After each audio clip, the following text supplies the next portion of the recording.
सुन पहले, सुन बात सुन। B2 paramagnetic और C2 डायमैग्नेटिक होगा तो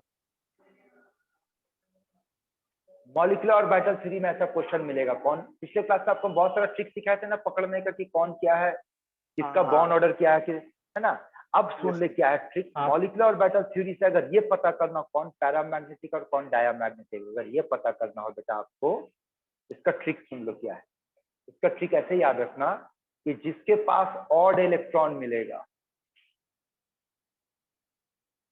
पैरामैग्नेटिक, एक्सेप्ट 10 और 16, और जिसके पास इवन मिलेगा वो डायमैग्नेटिक। एकदम सिंपल खेला। अब आ जाओ क्वेश्चन को सॉल्व करते। B2 बोल कितना इलेक्ट्रॉन, 10 इलेक्ट्रॉन है तो 10 का मतलब इवन, लेकिन ये कितना डायमैग्नेटिक पैरा आएगा। देख यहाँ एक्सेप्शन दो डाल वो दिया 10 और 16 का। हाँ सर, है ना। और C2 का मतलब होता है 12 इलेक्ट्रॉन, तो 12 इलेक्ट्रॉन इवन है तो ये डाया हो गया। वो डाया। जी sir, para and dia. Answer कौन हुआ रे ABCD में? Answer A sir. हाँ सर। और एक बहुत इंपॉर्टेंट क्वेश्चन बेटा, एनसीईआरटी का क्वेश्चन, एक जबरदस्त क्वेश्चन बताने जा रहे हैं। तो tell me what is the bond order of C2? Bond order of C2 का बॉन्ड ऑर्डर बोल। अच्छा 12 sir. Bond order 2 sir. 2 sir 2 बहुत इंपॉर्टेंट बताने जा रहे हैं। Important, very very important. Bond order 2 C2 का, ठीक है बेटा। अच्छा अगर C2 का बॉन्ड ऑर्डर 2 है, इसका मतलब C और C के बीच में कितना बॉन्ड है बेटा? 2 बॉन्ड है। 2 बॉन्ड है। और 2 बॉन्ड में सिग्मा कितना, पाई कितना? सर 1 पाई 1 सिग्मा। ये याद रखो। वही पाई। 2 पाई। हाँ। और कैसे, अगर ये जानना चाहो तो चलो वो दिखा देते हैं कैसे। वो C2 का मतलब कितना इलेक्ट्रॉन बेटा? 12 इलेक्ट्रॉन। अब 12 का कंफिगरेशन देख, sigma 1s2, sigma star 1s2, sigma 2s2, sigma star 2s। उसके बाद बोल 5 के बाद 12 है तो 2px 5 2 हो गया। देखो कितना इलेक्ट्रॉन हो गया। हो गया। हाँ सर, हो गया। सर तो बोरॉन में 1 पाई होगा सर। देखो बता रहे बेटा, ये है ना, ये हाँ हाँ समझ सर। गए। तो आखिरी में ये मिलकर के 2 पाई बनाता है। Yes sir. ठीक है सर। हाँ सर। इसको थोड़ा सा अलग से याद रखना। हाँ इसके मतलब से बोरॉन में जो होता है वो भी 1 पाई बनाता है ना सर, क्योंकि बोरॉन में लास्ट में रहता है। बोरॉन में तो 1 पाई होता है। हाँ। और ये वाला क्वेश्चन बहुत जबरदस्त क्वेश्चन है बेटा, बहुत बढ़िया। ये क्वेश्चन को हम कई बार ढूंढे, मेरे दिमाग में हम हर बार सोचते हैं कि पढ़ाने के टाइम पे बच्चों से डिस्कस करेंगे, मेरा दिमाग से निकल जाता है। ये मेरा कंटेंट में भी नहीं है। क्वेश्चन तो सोचे थे कंटेंट में ऐड करेंगे। बहुत बढ़िया क्वेश्चन है बेटा, कंसेप्चुअली अच्छा क्वेश्चन है। देखो क्या बोल रहा है, what will be the normality of salt? कब? बाय ट्रीटिंग HCl, कितना? x millilitre HCl and y normality with whom NaOH, कितना? y मिलीलीटर NaOH और x उसका नॉर्मेलिटी, एंड फाइनली एडिंग। और इन दोनों के बाद क्या करना है बेटा? Finally adding x plus y ml distilled water. तो फिर पानी मिला दो। हाँ ठीक है। तो पता करना, किसका पता करना है बेटा? बोल सॉल्ट का, हाँ है ना। अब देखो ऐसे बोल सकते हैं HCl plus NaOH NaCl plus H2, यही सॉल्ट है। तो इसका मतलब इसका इक्विवेलेंट और इसका इक्विवेलेंट इक्वल होगा बेटा? इक्वल होगा, बिल्कुल। जी सर। तो बोलो HCl का इक्विवेलेंट कितना है? तो हम बोल सकते हैं XY मिली इक्विवेलेंट होगा ये। हाँ मिली इक्विवेलेंट। हाँ सर। कि वॉल्यूम मिलीलीटर में, है ना। हाँ सर। और NaOH कितना होगा बेटा? x into y मिली इक्विवेलेंट। सॉल्ट, हाँ सॉल्ट। अब अगर दोनों का मिली इक्विवेलेंट सेम है तो सॉल्ट का भी XY मिली इक्विवेलेंट होगा। हाँ सर। क्लियर? यहाँ तक क्लियर है? Yes sir. जी सर। पर आपसे पूछा क्या है? नॉर्मेलिटी। तो नॉर्मेलिटी का फॉर्मूला क्या होता है? Equivalent by litre by volume. हाँ सर, लीटर बाय वॉल्यूम। जी यही होता है ना? जी सर। हाँ सर। अच्छा, और इसका मतलब ये भी बोल सकते हैं कि नॉर्मेलिटी का मतलब होगा मिली इक्विवेलेंट बाय मिलीलीटर। हाँ बिल्कुल। जी सर। तो बोल बेटा मिली इक्विवेलेंट कितना आया? XY। XY। हाँ। और नीचे वॉल्यूम कितना आया? X + Y। 2x + y, क्योंकि रिएक्शन के टाइम पे भी तो एक वाटर निकला ना एक। हाँ, वाटर नहीं, सुनो, रिएक्शन के टाइम पे नहीं समझे। टोटल दोनों को जब वॉल्यूम मिक्स ऐड किया होगा। तब वॉल्यूम की, x + y X + और Y। Plus x + y water. और बाद में फिर x + y ऐड किया, अच्छा, टोटल वॉल्यूम 2x ये होगा ना। + Y। हाँ सर। x + y। हाँ यस सर। जी समझ गया आगे बेटा समझ में नहीं? सर। और 3। हाँ सर। सर वो बोल रहे थे ना, और 3 क्वेश्चन था सर, हम स्किप कर दिए उसको। चलो जल्दी शेयर करो। जी सर कर रहे।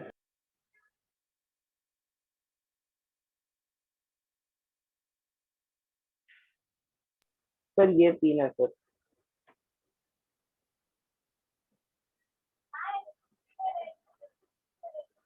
तो 67, 68, 69।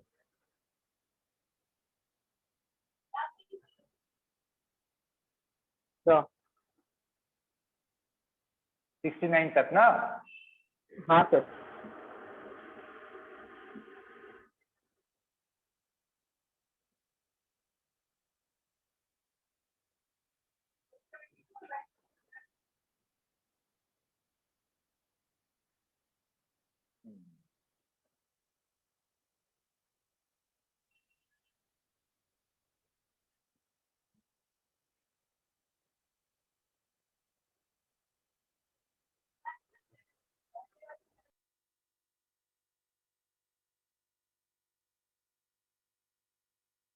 सही है बेटा? जी सर।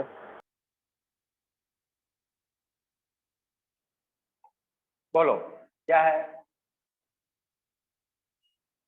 पहला वाला क्यों नहीं बना पाया बेटा? हाँ, सर इक्वेट कैसे करे समझ नहीं आया। अरे गधे लोग, देखो ना, पूछ रहा किसके पास हाईएस्ट एनर्जी है, तो तुमको चेक करना होगा पहला का एनर्जी। पहला के लिए क्या करना होगा? E = hc/λ से पता करो एनर्जी। हाँ सर। दूसरे वाले के आप पता करोगे E = hν। जी सर। तीसरे का आप पता करोगे E = hc बार। और चौथा पता करने का जरूरत नहीं है, खुद ही एनर्जी दिया हुआ है। यही है सर वो बोल रहे थे कि अगर सब में H कॉमन है तो H कॉम हटा करके कर सकते हैं सर कैलकुलेट। नहीं कर सकते नहीं बेटा, तब तो आपको फिर पूरा फोर्थ स्टेप, वाला में डिफरेंस हो जाएगा ना सर। आपको पूरा में जाना होगा। समझ में आया? जी सर। हाँ बाकी सर। आपका कैलकुलेशन है, ठीक है? हाँ सर। सर इसमें रफ कर सकते हैं कैलकुलेशन, मतलब लंबा हो जाएगा ना ऐसे करेंगे तो। नहीं तो इसके लिए आपको हम शॉर्टकट ट्रिक दिए जाइए, मेरा एटॉमिक स्ट्रक्चर का क्लास का वीडियो खोल करके देखिए, शॉर्टकट ट्रिक दिए बेटा। हाँ सर इसमें है सर, याद है बस सर। जाइए शॉर्टकट ट्रिक से इस्तेमाल कीजिए, ठीक है? जी sir. Assuming the compound to be completely dissociated in aqueous solution, identify the pair of solution that can be expected to isotonic। ये भी सिखा दिए बेटा। बोलो आइसोटोनिक होने का ऑप्शन मतलब सी दोनों सर। का। बोलो पहला वाला का। हाँ बोलो ऑप्शन ए में बात करो। यूरिया कितना है? 0.01। 0.01 मोलर। NaCl कितना है? 0.01 into 2। 0.01 into 2। हाँ वेंट हाँ ऑफ सर। Factor into 2। हाँ वैसे ही तो सेकंड में आइसोटोनिक का पहला बोलो, सेकंड में बोलो क्या होगा? 0.02 0.0। into 2 हाँ and 0.1 into 3। They are not same। Not same. Third वाला सेम होता थर्ड है। में आ जाओ, क्या होगा? 0.03 into 2 and हाँ 0.02 into 3। ये भी 0.06 आएगा। हाँ ये सर सेम हो गया। जी सर। और इसका आंसर 6। अब इसको तो पढ़ा के थक गया, n फैक्टर 6 होता है, यही इसका आंसर है। हाँ सर। ये क्वेश्चन जाकर के देखो, जब इलेक्ट्रोकेमिस्ट्री पढ़ाए थे बेटा, क्लास में डिस्कस किया हुआ क्वेश्चन तुम पूछेगा मैं डाउट्स में ढक्कन। हाँ सॉरी सर। चलिए बेटा अब आगे बढ़ते हैं। यहाँ तक हो गया। अब आगे का पढ़ाई शुरू करने जा रहे हैं और आगे आज का पढ़ाई हमारा बेटा क्या होने वाला है?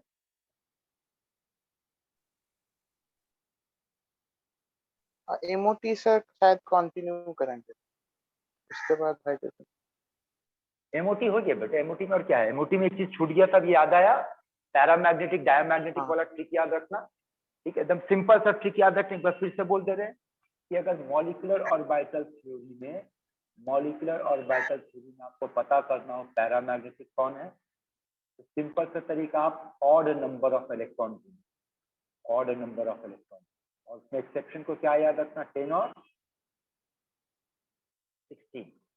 और डायमैग्नेटिक में अगर बात करेंगे तो वहां पे आप याद रखना बेटा इवन नंबर ऑफ इलेक्ट्रॉन, और इसमें आपको क्या याद रखना है, कोई एक्सेप्शन नहीं, बस इतना याद रखो, इससे आपका काम हो जाएगा। ठीक है, तो चलिए बेटा क्लास शुरू करते हैं। आज का टॉपिक हमारा जो शुरू होने जा रहा है वो है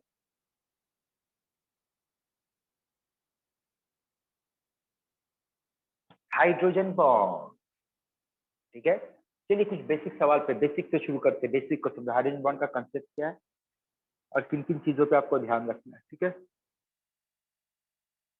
क्या देखो, हाइड्रोजन बॉन्ड में बेटा आपको ये याद रखना है, पहला कंसेप्ट का देखो कि हाइड्रोजन बॉन्ड का बनने का कारण क्या है। कारण, तो दो कारण याद रखना है बेटा। एक कारण का नाम है डाइपोल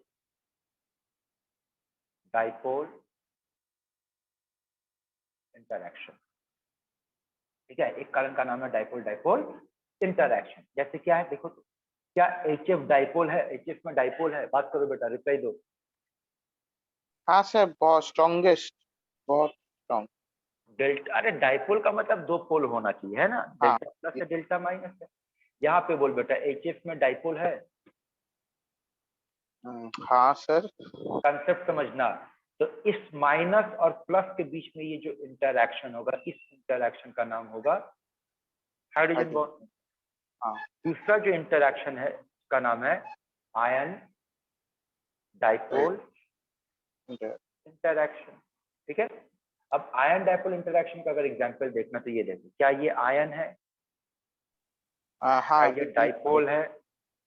यस सर। इस आयन और डाइपोल के बीच में जो इंटरैक्शन हो रहा है, उस इंटरैक्शन का नाम हो गया हाइड्रोजन बॉन्ड। क्लियर है बेटा? यहाँ तक कारण समझ में आया? हाँ सर। चलिए आगे बढ़ते हैं। ये तो ये कारण। अब आप समझते हैं कंडीशन, बॉन्ड बनाने का कंडीशन क्या है। बॉन्ड बनाने का पहला कंडीशन तो ये होगा बेटा कि हाइड्रोजन तो होना ही चाहिए। ठीक है, और हाइड्रोजन जिसके साथ हाइड्रोजन बॉन्ड बनाएगा, से मान लो Z के साथ हाइड्रोजन बॉन्ड बनाएगा, तो हाइड्रोजन जिसके साथ बॉन्ड बनाएगा उसके पास दो प्रॉपर्टी होना चाहिए, उसका साइज छोटा होना चाहिए और उसका इलेक्ट्रोनेगेटिविटी हाई होना चाहिए। और पूरे केमिस्ट्री में बेटा ये प्रॉपर्टी सिर्फ 3 एलिमेंट शो करेगा, और वो है क्लोरीन, ऑक्सीजन और नाइट्रोजन। क्लियर है बेटा? कॉज एंड कंडीशन, पहले कॉज एंड कंडीशन क्लियर करो, तब अभी फंसाने वाला क्वेश्चन देंगे। कॉज एंड कंडीशन क्लियर करो। ये है कॉज और ये है कंडीशन। ठीक है, अगला सवाल आप लोगों के ध्यान से सुनना। क्या क्लोरीन हाइड्रोजन बॉन्ड बनाता है?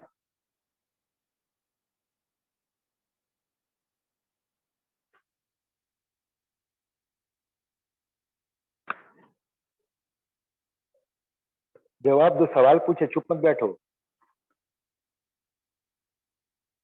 क्या क्लोरीन हाइड्रोजन बॉन्ड बनाता है?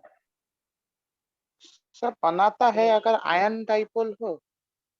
चलो ना देखते हैं, समझते, आओ ना समझते। ये देखो, क्या यहाँ पे डाइपोल है बेटा? जी सर। हाँ सर है। तो क्या यहाँ पे इंटरैक्शन पॉसिबल है? जी हाँ सर। हाँ सर। तो क्या क्लोरीन और यहाँ पे हाइड्रोजन बॉन्ड बनेगा? हाँ सर। आंसर है ना सर। साइज सर तो ये डिफरेंस को समझो, डिफरेंस को समझो बेटा। तो फिर ये कौन सा इंटरैक्शन है? तो जवाब सुन लो, बोले सर ये डाइपोल इंटरैक्शन है। पर ये हाइड्रोजन बॉन्ड नहीं है। हाँ, अब एक लैंग्वेज समझ लो, फिर से वापस आओ। क्या ये वाला डाइपोल डाइपोल इंटरैक्शन है? हाँ डाइपोल डाइपोल है ना? हाँ, और हाइड्रोजन बॉन्ड भी है। और हाइड्रोजन बॉन्ड भी है। तो अब एक और लैंग्वेज समझ लो, dipole dipole interaction can be hydrogen bond, sorry, hydrogen bond can be dipole dipole interaction, but it is not necessary that all dipole dipole will become hydrogen bond. hydrogen bond बनने के लिए hydrogen के साथ इन तीनों में से किसी एक का होना जरूरी है। हाँ, समझ रहे बात? जी सर। हाँ ठीक है ना? तो इसका मतलब ये समझ लो कि ऐसा नहीं है कि सिर्फ डाइपोल डाइपोल होने से ही हो जाएगा। दरअसल में कंसेप्ट क्या सुनो, ये जो अच्छा अब देखिए ये क्यों नहीं हो रहा, इसका फर्क को समझना। ये HF है बेटा और ये HCl है। चलिए एक सवाल का जवाब देना। तो ये डेल्टा +1 और ये डेल्टा -1, ये डेल्टा +2 और ये delta -2। Can you tell me delta +1, पहले माइनस पे आ जाओ, डेल्टा -1 एंड डेल्टा -2 में कौन बड़ा कौन छोटा है? सर डेल्टा -1 बड़ा है सर। डेल्टा -1 बड़ा है। अब यहाँ से कंसेप्ट क्या निकल रहा है? कंसेप्ट ये निकल रहा है कि सिर्फ डेल्टा माइनस होने से नहीं होगा काम, उस डेल्टा माइनस को क्या होना होगा? सफिशिएंटली बड़ा होना चाहिए। सफिशिएंटली बड़ा होना होगा। वेरी गुड, सही वर्ड इस्तेमाल किया। बड़ा नहीं, इसको एक अच्छा खासा बड़ा होना होगा। और बड़ा तभी होगा, माइनस बड़ा तभी होगा जब उसका इलेक्ट्रोनेगेटिविटी बड़ा होगा, ज्यादा होगा। और हमारे पास पीरियोडिक टेबल में 3 ही एलिमेंट है जिसका इलेक्ट्रोनेगेटिविटी सबसे ज्यादा है। टॉप 3 पे आता है बेटा कौन? समझ में आया? डिफरेंस समझ में आया बेटा आप लोगों को? हाँ sir. But apart from this, as chemistry itself is an exceptional subject, hence there is an exception that chlorine can form hydrogen bond. Chlorine hydrogen bond बनाता है बेटा, पूरे केमिस्ट्री में सिर्फ एक जगह बनाता है। वो जगह दिखा दे रहे, मिल लो, याद रखना, काम आएगा। और उसका नाम है क्लोरल हाइड्रेट। Chloral hydrate. और ये इंपॉर्टेंट है बेटा, 2 वजह से इंपॉर्टेंट है, समझना। अब आप लोगों को थोड़ा सा ऑर्गेनिक केमिस्ट्री में ले चलो। आप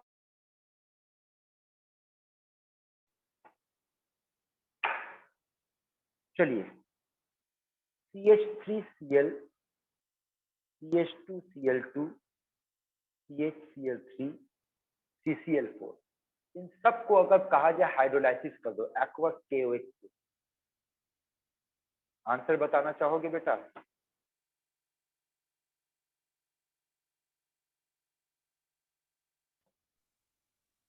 सर पहला वाला अल्कोहल, मिथाइल अल्कोहल और KCl। हाँ दूसरा वाला, हाँ साइकिल, ये सर। हाँ ग्लिसरॉल,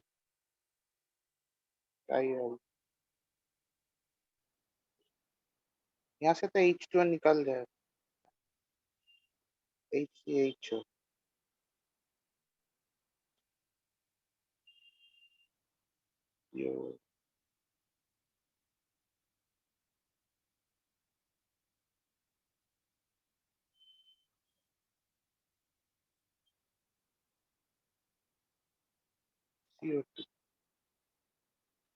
क्या ये रूल पता आप लोगों को? Yes sir. बाकी बेटा लोग बात कर, तुम लोग चुप रहता है, क्लास में और भी बच्चा ना, सब पार्टिसिपेट करना। नहीं पता तो ना तो बोल। क्या ये रूल पता आप लोगों को?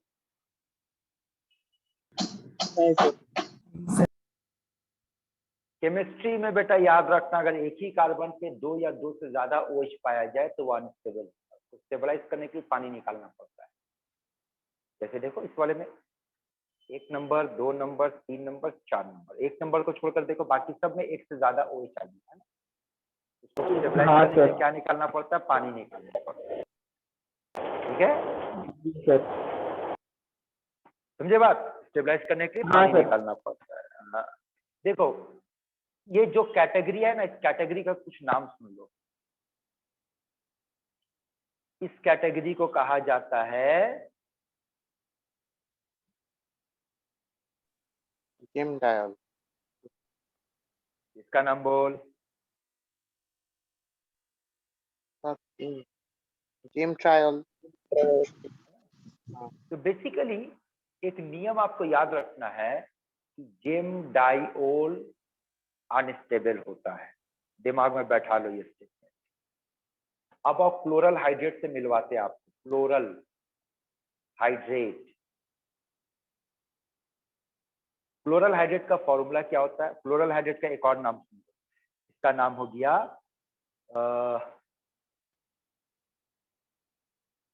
Trichloro acetaldehyde.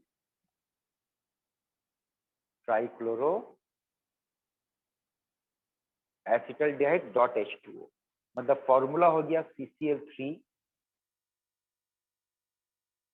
फॉर्मूला हो गया बेटा CCl3 CH2 डॉट H2। ये है क्लोरल हाइड्रेट का फॉर्मूला।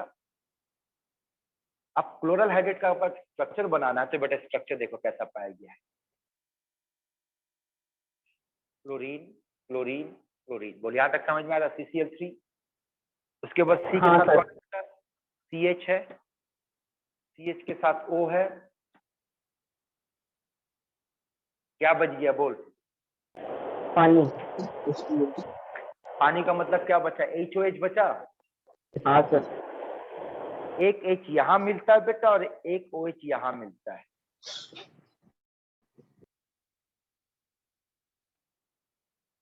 ये है क्लोरल हाइड्रेट का स्ट्रक्चर। देख तो समझ में आ रहा? पहले स्ट्रक्चर मिला ले, एटम के सब देख ले कैसे अपनी जगह पर है।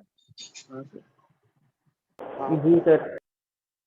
ना पहला सवाल, क्या ये जिम डाइओल है?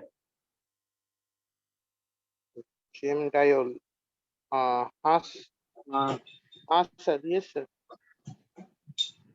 एक जिम डाइओल होने का मतलब, जिम डाइओल होने का मतलब क्या बताए? एक ही कार्बन पे 2 OH होगा। हाँ सर है। तो नियम के मुताबिक ये स्टेबल होना चाहिए, अनस्टेबल? अनस्टेबल होना चाहिए लेकिन स्टेबल है। अनस्टेबल होना चाहिए लेकिन ये स्टेबल है, और स्टेबल होने का यहाँ रीजन पाया गया है। अच्छा, तो बेटा इसके अंदर एक नहीं दो एक्सेप्शन पाया गया आपको। क्या क्या दो एक्सेप्शन पाया गया बोल तो? एक तो ये हुआ कि ये जिम डाइओल है फिर भी स्टेबल है, तो ये एक एक्सेप्शन हो गया। और दूसरा कि यहाँ पर कार्बन और क्लोरीन के बीच में हाइड्रोजन बॉन्ड बन रहा है। कार्बन और क्लोरीन के बीच में हाइड्रोजन बॉन्ड बन रहा है। समझ रहे हो? दो एक्सेप्शन, काफी इंपॉर्टेंट क्वेश्चन है, बताइए। ठीक है बेटा, आगे बढ़े यहाँ तक। सर कार्बन और क्लोरीन के बीच में कैसे बना? क्लोरीन और हाइड्रोजन। सॉरी माय मिस्टेक बेटा, माय मिस्टेक। आपको हाइड्रोजन और क्लोरीन के बीच में बना।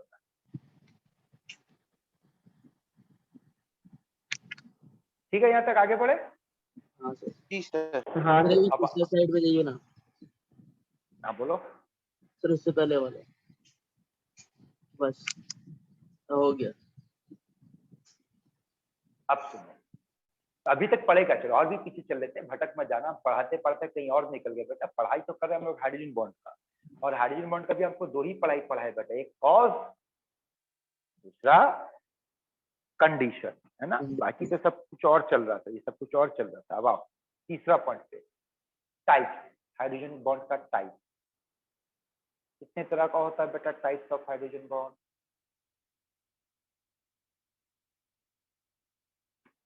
दो तरह का। दो तरह, इंटरमॉलिक्यूलर, इंट्रामॉलिक्यूलर।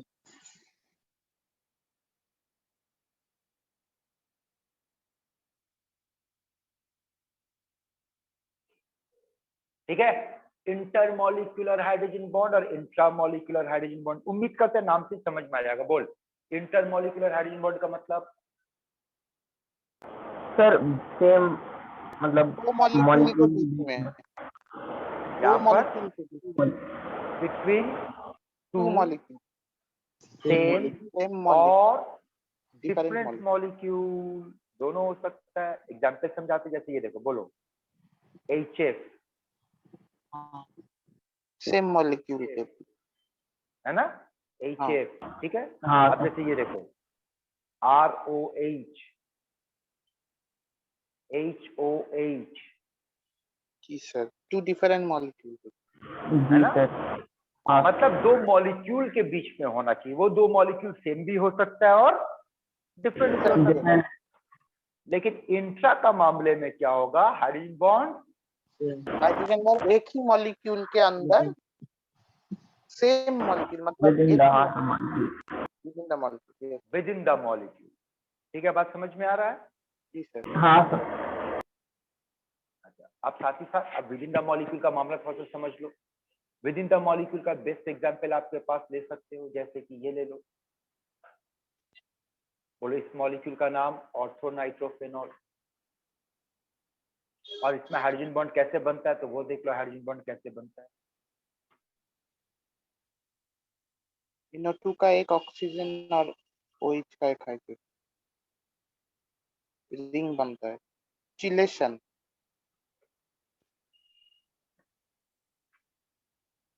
आया बेटा बात समझ में? Yes sir.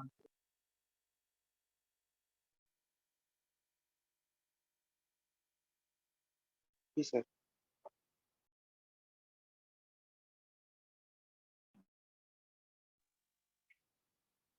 सुन एसी बंद कर दे, तुम ठंडा लगती है बस। अब सुनो, यहाँ पर एक बहुत इंपॉर्टेंट चीज बताने जा रहे हैं।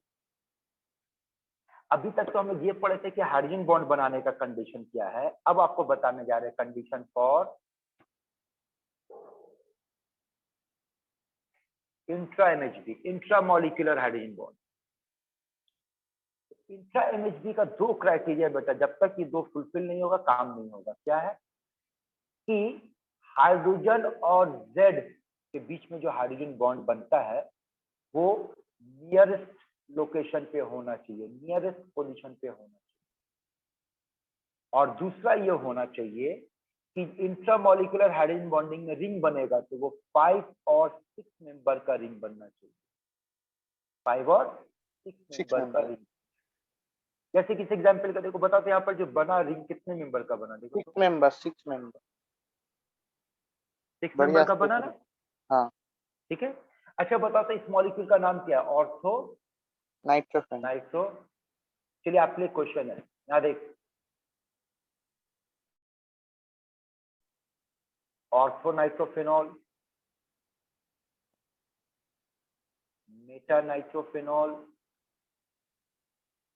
Para nitrophenol. टेल मी, इन तीनों में कौन है जो हाइड्रोजन बॉन्ड बना सकता है?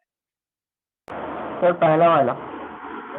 सर हाइड्रोजन बॉन्ड तीनों बना सकता है सर। तीनों बना सकता है। हाइड्रोजन बॉन्ड तीनों बना सकता है। मेरा सवाल तो ऐसा कि हाइड्रोजन कौन बनाएगा, है ना? हाइड्रोजन बॉन्ड तो तीनों बना सकता है। बोल इंट्रा कौन बनाएगा? पहला वाला। इंट्रा सिर्फ ऑर्थो वाला बनाएगा सर। ऑर्थो वाला सर। बाकी दोनों इंटर बनाएगा। आया बात समझ में? खेल समझ में आया बेटा? ठीक है, तो ये तरीका हो गया बेटा हाइड्रोजन बॉन्ड में इंटर और इंट्रा में फर्क पता करने का। जैसे एक और एग्जांपल आपके सामने है, देखो। मैलिक एसिड और फ्यूमेरिक एसिड। मैलिक एसिड ऐसा होता है बेटा, सिस वाला, और फ्यूमेरिक एसिड ऐसा होता है।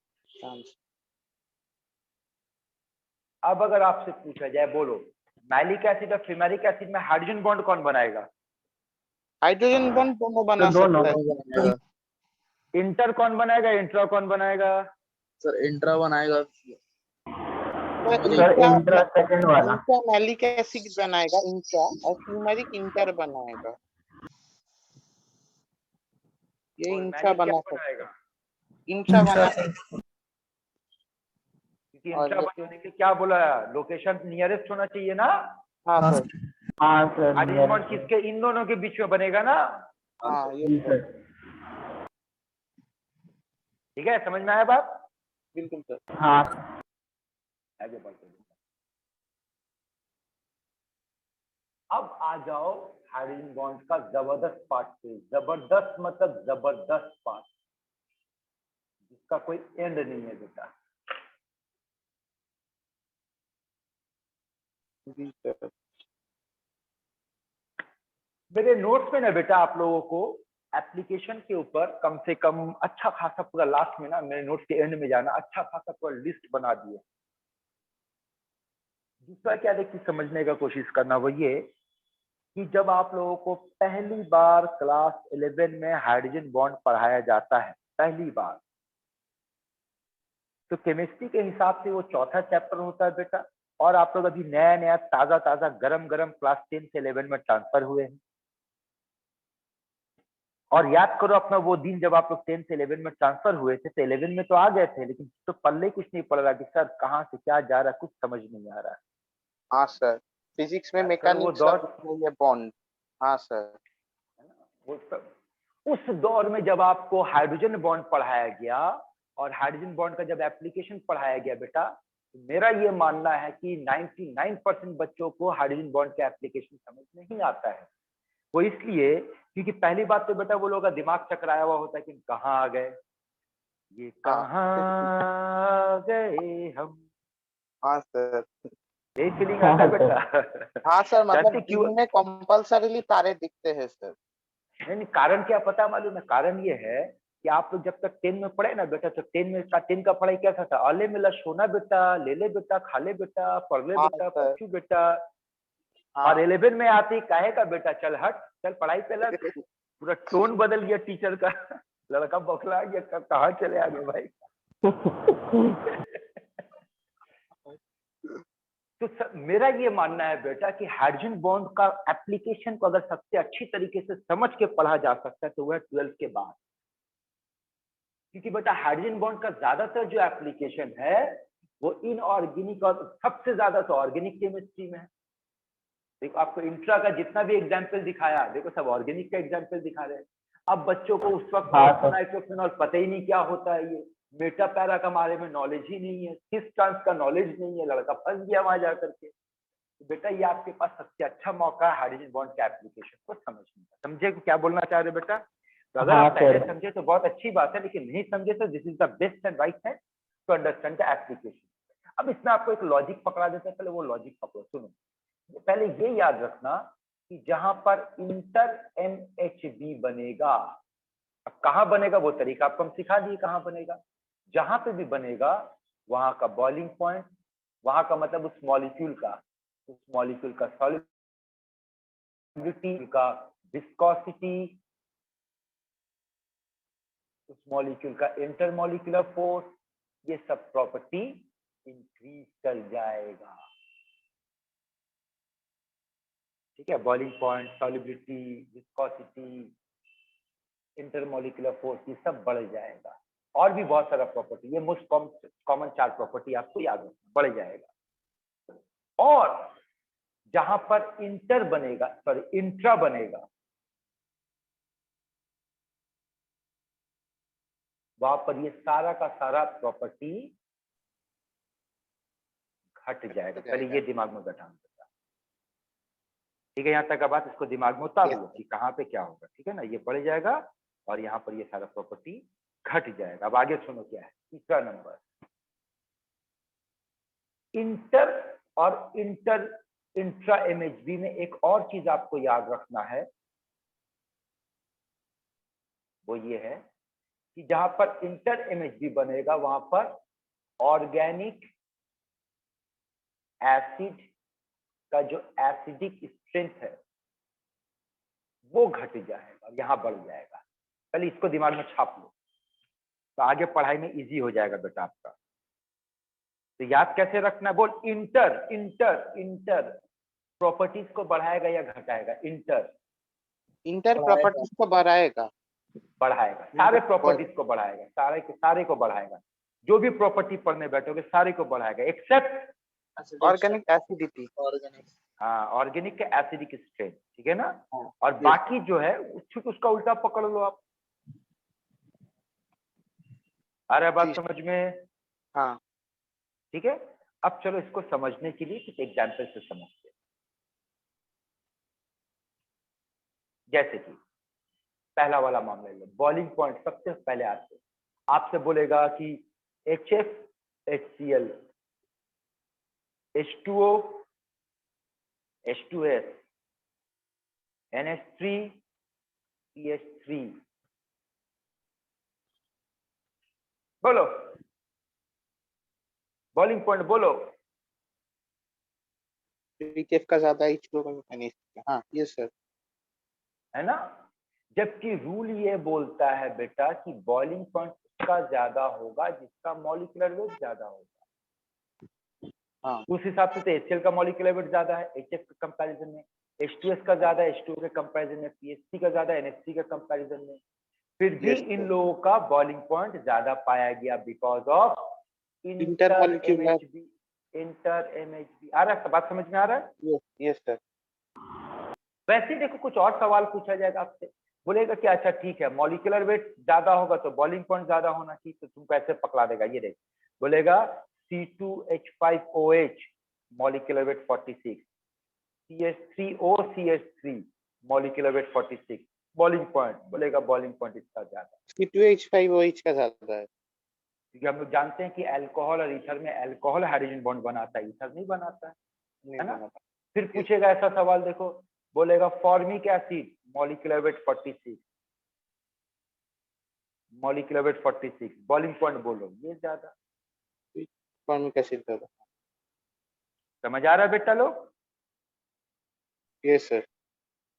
अगला सवाल बोलेगा formic acid molecular weight 46, ethyl alcohol molecular weight 46। अब बोलो बोलो बोलो, कुछ तो बोलो सर। फॉर्मिक एसिड ज्यादा। अब देखो अगर आपसे पूछा जाए कि भाई किसका मॉलिक्यूलर वेट ज्यादा है, बोले दोनों तो सेम टू सेम है। बोले हाइड्रोजन बॉन्ड कौन बनाएगा, बोले दोनों बनाएगा। इस बार था ना भाई कि ये हाइड्रोजन बॉन्ड बनाया ये नहीं बनाया, किसका ज्यादा हो गया, ये बनाया ये नहीं बनाया। इस बार तो दोनों का मॉलिक्यूलर वेट भी सेम, हाइड्रोजन बॉन्ड दोनों बनाएगा, तो ज्यादा कौन? आंसर पाया गया ये। अब पूछेगा कैनो, अब पूछेगा कैनो, तो कैनो का उत्तर नेक्स्ट पेज में, नेक्स्ट पेज में ये देखो। अच्छा नेक्स्ट पेज में आ जाए। कैनो में याद रखना कि कार्बो ऑक्जेलिक एसिड डाइमर बना सकता है ड्यू टू हाइड्रोजन बॉन्ड। किस तरीके से, देखो इसका structure, RC double bond OH, RC double bond OH, और ये बन गया बेटा इसके बीच में हाइड्रोजन। तो अब बोलोगे कि सर ये तो डाइमर बनाने का ताकत रखता, तो अब इसका मॉलिक्यूलर वेट तो 92 हो जाना चाहिए, इसका मतलब इसी का ज्यादा होगा क्योंकि मॉलिक्यूलर वेट बढ़ गया ड्यू टू डाइमराइजेशन। हाँ आया बात समझ में इस तरीके का सवाल? जी सर। और क्या पूछेगा, बोलेगा ऑर्थो नाइट्रोफेनॉल, पैरा नाइट्रोफेनॉल, बॉइलिंग पॉइंट बोलो। पैरा नाइट्रोफेनॉल ज्यादा, क्योंकि वो इंटरमॉलिक्यूलर बनाएगा और यहाँ तो हाइड्रोजन बॉन्ड दोनों बना रहा है, लेकिन हाँ। ये इंट्रा बना रहा है, ये इंटर बना रहा है, इसका ज्यादा होगा। उसी तरह पूछेगा कि सैलिसाइलिक एसिड, सैलिसाइलिक एसिड, दूसरा नाम ऑर्थो हाइड्रोक्सी बेंजोइक एसिड, और एक होगा para hydroxy benzoic acid. Para वाला ज्यादा बॉइलिंग पॉइंट होगा क्योंकि वो इंटर बनाएगा और खेल समझ में आ रहा बेटा? Yes sir.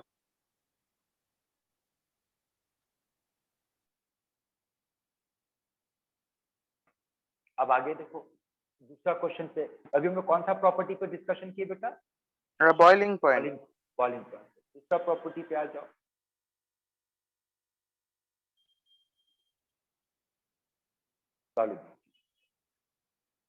रूल ये याद रखना कि सॉल्युबिलिटी उसका ज्यादा होगा जो पानी के साथ हाइड्रोजन बॉन्ड बना सकता है। चलिए बात करते हैं, HF और HCl में कौन ज्यादा सॉल्युबल होगा? NH3 और PH3 में कौन ज्यादा सॉल्युबल होगा? अल्कोहल और ईथर में कौन ज्यादा सॉल्युबल होगा? HF ज्यादा। नाइट्रोफेनॉल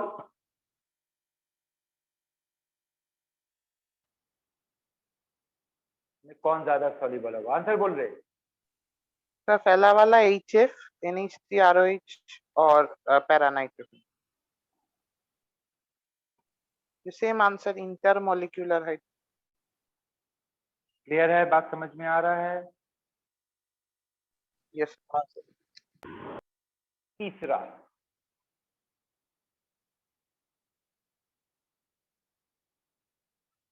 पूछेगा ग्लाइकॉल एंड ग्लिसरॉल।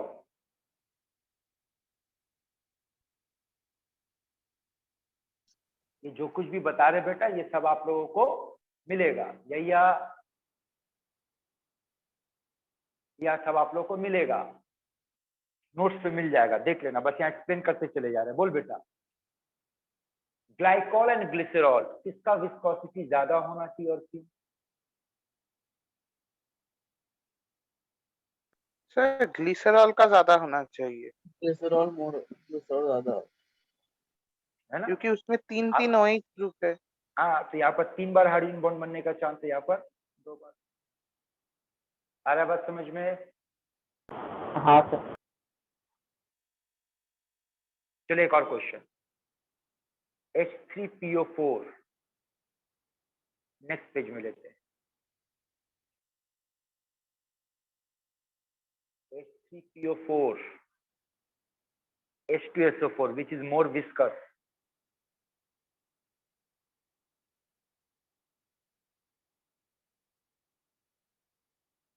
आंसर बोल।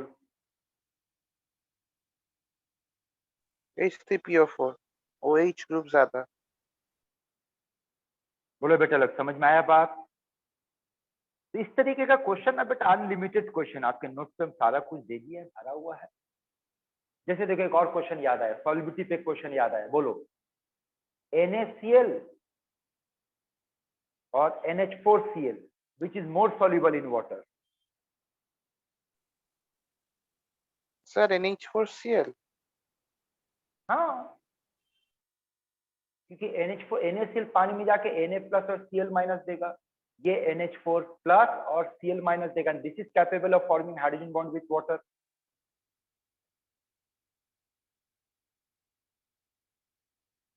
समझे बात? आप जैसे नेक्स्ट क्वेश्चन देखो, स्ट्रॉन्गर एसिड कौन है, चलिए बताइए, विच इज स्ट्रॉन्गर एसिड? हाँ, पहला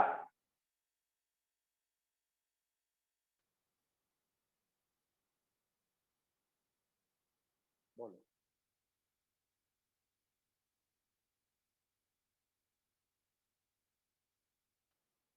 जवाब दो बेटा लोग।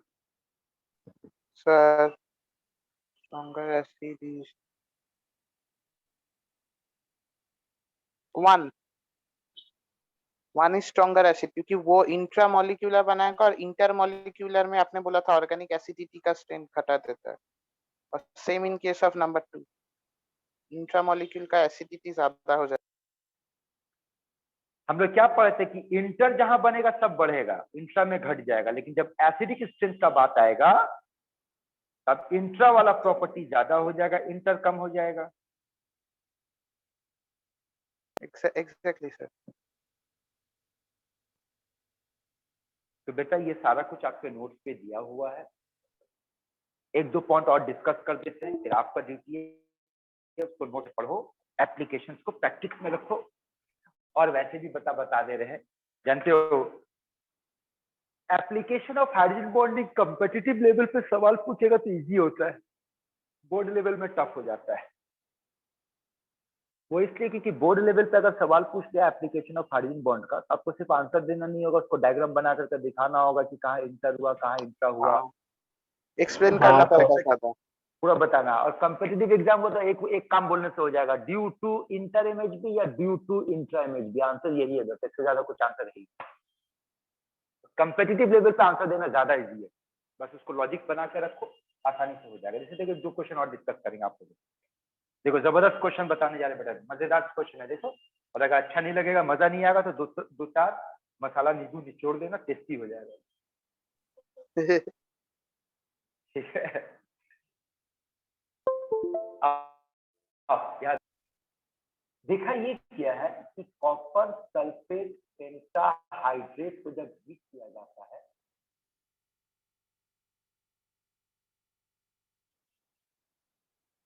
तो क्या होता है, कोई बताना चाहेगा?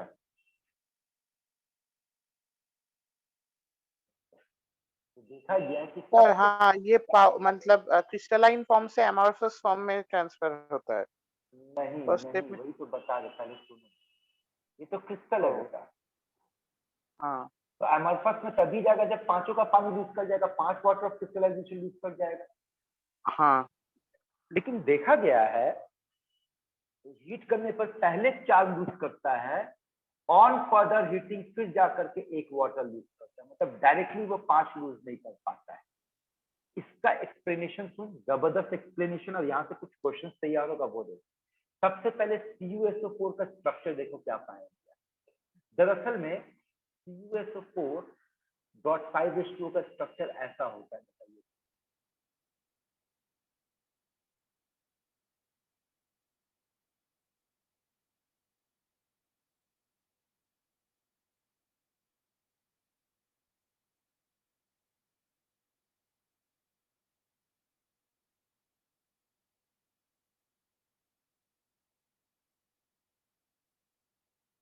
क्या आप समझ रहे हो? देखो हम नीचे लिख रहे, फिर से एक बार कि हम क्या लिखे, देखो तो हम ये लिखे हाँ एक बार सर, आप लोगों को। CuH2O होल 4 होल 4 आया है सर अभी। Plus SO4। हाँ ठीक है, हाँ अब देखो दूसरा साइड हाँ। में देखो क्या है।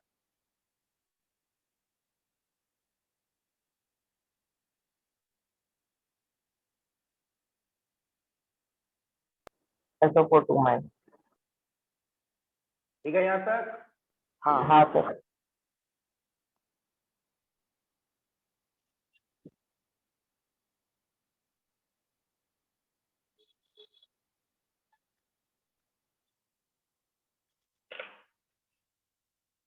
ये है बेटा अच्छा CuSO4.5H2O का स्ट्रक्चर। ओके। तो बोल जी कौन सर। वाला वाटर सबसे आखिरी में निकला हीट करने के बाद? वो तो 20 वाला। बीच वाला। हाँ, जो हाइड्रोजन बॉन्ड के साथ जुड़ा हुआ है। हाँ सर। क्योंकि अब वो चार एक्सप्लेनेशन निकाल समझ, देने के बाद वो सल्फेट के साथ जुड़ा रहता है तो सर। हाँ समझ में आ रहा है बेटा यहाँ? हाँ सर। और सिर्फ यही नहीं, साथ में आपको एक और चीज अभी दिखा दे कि इस वक्त आप जिस एग्जाम्पल को देख रहे हो, आप एक ऐसा एग्जाम्पल देख रहे हो जिस एग्जाम्पल में ionic bond, covalent bond, coordinate bond, hydrogen bond, चारों मिलेगा आपको। देखो देखो 2 + 2 - का मतलब आयनिक बॉन्ड हो गया। हाँ सर। ये जो आपके पास है ये सब कोऑर्डिनेट बॉन्ड है, ये सब कोवैलेंट बॉन्ड है, ये सब कोवैलेंट है, हाँ सर। कोवैलेंट है। और यहाँ हाइड्रोजन बॉन्ड आ गया। ये भी सवाल पूछ सकता है कि एक ऐसा एग्जाम्पल बताओ जहां पर ionic bond, covalent bond, coordinate bond, hydrogen bond, चारों बॉन्ड पाया जाता है। Answer blue vitriol. क्लियर है बेटा लोग? समझ रहे बेटा हाँ, लोग? हाँ सर। आगे बढ़े बेटा लोग, बोल बेटा लोग, सर। तो जी बोल बोल बोल बोल। ठीक है, ये कुछ पार्ट है बेटा एप्लीकेशन, हाइड्रोजन बॉन्ड का अच्छे से पढ़िए। आइए अब अगले टॉपिक पे बातचीत करते हैं, दैट इज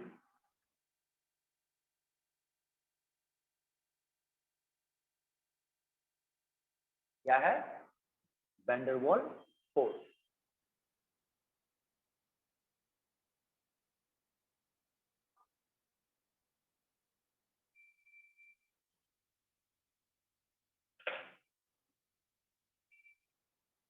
बोल बेटा।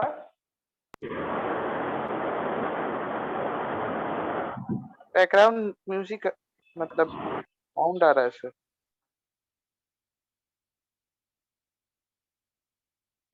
सर क्या बोले सर? बोल रहे हैं कि वैन डर वाल्स फोर्स पढ़ा है, कितने तरह का होता है? सर वो तरीका का होता है सर, हम तो सुने थे सर मॉलिक्यूल के बीच में जो लगता है फोर्स, वही induce van dipole, induce dipole. 3 type का। ना 4 टाइप का होता है। 5 तरह का। 6 5 बोरी लगा बैठते। ये देखो क्या होता है। पहला है बेटा डाइपोल डाइपोल इंटरैक्शन, समझना बात।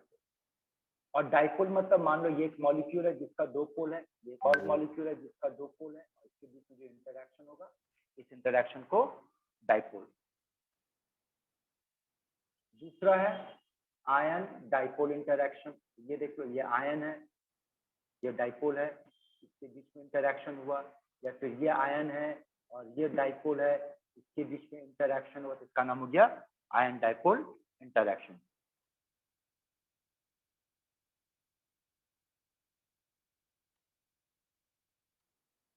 जी सर। जी तीसरा सर। क्या है, अब देखो डाइपोल इंड्यूस्ड डाइपोल। अब यहाँ पे एक लैंग्वेज आपको समझना, लैंग्वेज को ध्यान। ये क्या है, इसको कहा गया बेटा ये वाला क्या, ये है परमानेंट डाइपोल। ये क्या है, परमानेंट डाइपोल। ये क्या है, परमानेंट डाइपोल। ये क्या है, परमानेंट डाइपोल। अब डाइपोल भी दो हो जा रहा है आपके पास, परमानेंट डाइपोल और टेम्पररी डाइपोल। अब ये देखो परमानेंट डाइपोल टेम्पररी डाइपोल का खेला क्या और कैसे, चलिए समझते हैं। ये देखो समझना, ये आपके पास एक डाइपोल है जो कि परमानेंट डाइपोल, और ये आपके पास एक ऐसा जिसका कोई पोल नहीं है, नो पोल, मतलब ये नॉन पोलर है। इसका मतलब ये पोलर मॉलिक्यूल है और ये वाला नॉन पोलर मॉलिक्यूल। ठीक है, हाँ सर। जी सर। अब जैसे होता क्या है, जब इस पोलर मॉलिक्यूल को नॉन पोलर मॉलिक्यूल के सामने लाया जाता है तो इसका पॉजिटिव इस तरफ अट्रैक्ट होता है, नेगेटिव रिपेल हो जाता है। इस नॉन पोलर में क्या डेवलप कर गया, एक टेम्पररी डाइपोल डेवलप कर गया। देखो हाँ सर। पर टेम्पररी डाइपोल डेवलप किया। अब इस इंटरैक्शन को नाम होगा डाइपोल इंड्यूस्ड डाइपोल, यानी कि एक जो पहले से डाइपोल था वो दूसरे में डाइपोल को पैदा किया, इंड्यूस किया, तो उसको नाम दिया गया डाइपोल इंड्यूस्ड डाइपोल। हाँ अब बताओ कौन क्या बोलने जा रहा है। नहीं सर, वो बीच बीच में आवाज थोड़ा आहिस्ते हो जा रहा था आपका, अभी ठीक है। अच्छा ठीक है, यहाँ तक बात समझ में आया बेटा, डाइपोल इंड्यूस्ड डाइपोल। हाँ सर। तो डाइपोल डाइपोल में दोनों डाइपोल परमानेंट होगा, लेकिन डाइपोल इंड्यूस्ड डाइपोल में एक परमानेंट होगा, और जो परमानेंट होगा वो सामने वाले में क्या करेगा, टेम्पररी डाइपोल को पैदा करेगा। जी सर। ठीक है, चौथे में आता है ion induced dipole. Ion induced dipole का कंसेप्ट क्या, ये देखो ये आयन है, नो पोल। अब इसको सामने लाएंगे तो टेम्पररी पोलैरिटी डेवलप होगा, इसको हम लोग कहेंगे। या फिर ये देखो कोई पोल नहीं है, सामने लाएंगे तो टेम्पररी डाइपोल बनेगा।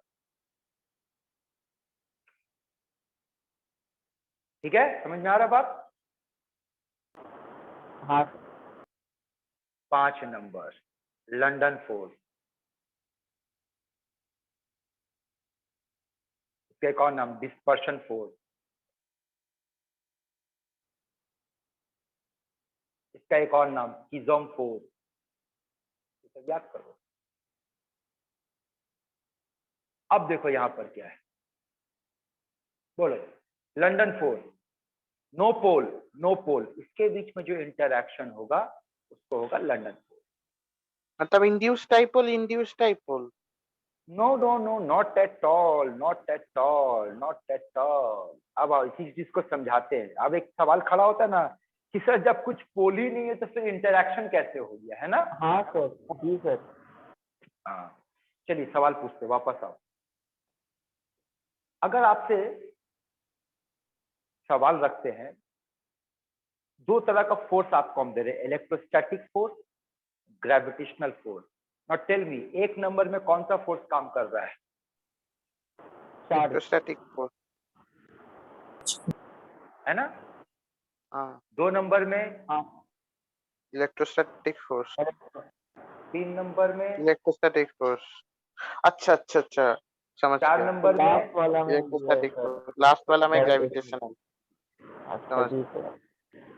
मतलब But बहुत ही tell me, वीक फोर्स होगा। which is stronger force, electrostatic force electrostatic strong force होता है कि- much, sir electrostatic force much stronger than. हाँ हाँ वेरी गुड बेटा। जो फिजिक्स में पढ़े अगर आप ध्यान से पढ़ेंगे तो ऐसा एक क्वेश्चन हमको आज भी याद है बेटा, जब हम लोग 11-12 में थे तो एक ऐसा क्वेश्चन था जिसमें कंपेयर किया गया था कि ग्रेविटेशनल फोर्स के मुकाबले में इलेक्ट्रिसिटी फोर्स बड़ा है या छोटा है, तो आंसर 10 to बड़ा the नहीं power बेटा 8 बहुत बड़ा है। 10 to हाँ the 10 power to the 8 power 8। times। Sir इसका लेकिन मतलब क्या हो अगर रहा हम है, लोग साइज बड़ा कर दे तो ग्रेविटेशनल फोर्स बड़ा नहीं हो जाएगा? कितना भी बड़ा कर दे बेटा इलेक्ट्रोस्टैटिक फोर्स के मुकाबले में वो कमजोर ही माना जाएगा, क्योंकि अगर बेटा ग्रेविटेशनल फोर्स बहुत स्ट्रांग होता तो बेटा अब तक ये जो मेरा अर्थ और प्लेनेट कोलाइड कर जाता। इतना बड़ा है हाँ, और इससे बड़ा क्या करेगा, इससे बड़ा क्या करेगा तुम, अर्थ से प्लेनेट से बड़ा कुछ करेगा, हाँ है ना। जी सर, नहीं। हाँ सर। हाँ सर। तो एक सवाल है आप लोगों के लिए, चलिए बताइए, स्ट्रॉन्गेस्ट फोर्स या सॉरी स्ट्रॉन्गेस्ट बॉन्ड का नाम बताओ। ऑप्शन दे रहे, पहला ऑप्शन आयनिक बॉन्ड, दूसरा ऑप्शन कोवैलेंट बॉन्ड, तीसरा ऑप्शन मेटेलिक बॉन्ड, चौथा option van der Waals force. Ionic bond. Ionic weakest bond. Force का वीकेस्ट बॉन्ड का नाम बताओ। Van der Waals. Weakest bond van der Waals force. और van der Waal के अंदर में सबसे वीकेस्ट कौन? और वो लंदन ग्रेविटेशन फोर्स। पूरे वो chemistry में ग्रेविटेशन वाला सबसे, नाम। हाँ लंदन फोर्स ना बे, हाँ सर, यस सर। पूरे केमिस्ट्री में सबसे वीकेस्ट बॉन्ड का नाम बताओ। London force. London force. London force. London force कहाँ पाया जाता है सबसे आसानी से? Non polar molecule. Very good. Not gas. हाँ सर। जी सर। क्लियर है बेटा यहाँ पे सब लोगों का? हाँ सर। चलिए, तो यहाँ पर बेटा हम लोग क्या कंप्लीट किए, हाइड्रोजन बॉन्डिंग कंप्लीट की। अब हाइड्रोजन बॉन्डिंग के बाद आप लोगों को कुछ और टॉपिक पे, अब छोटा छोटा कुछ टॉपिक है, इसका कुछ ट्रिक टेक्निक क्या पूछेगा, कैसे पूछेगा, क्या करना है, वो आप लोगों को समझाते बताते। ठीक है, सबसे पहले हम लोग अब बात करने जा रहे हैं बेटा एक और तरीके का एनर्जी जिसका नाम है लैटिस एनर्जी। लैटिस एनर्जी पढ़े हैं, जानते हैं लैटिस एनर्जी? हाँ सर, सॉलिड स्टेट।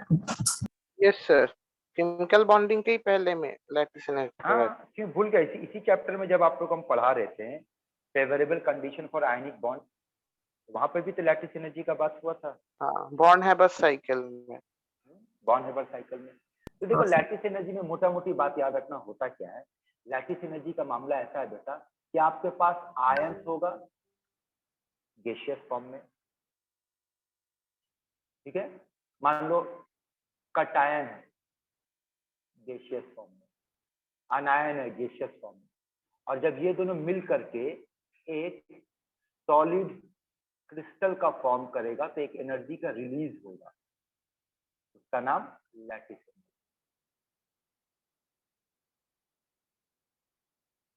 समझे बात? जैसे देखो एक एग्जाम्पल से समझा, देखो अगर आपसे कहा जाए, अगर आपसे कहा जाए कि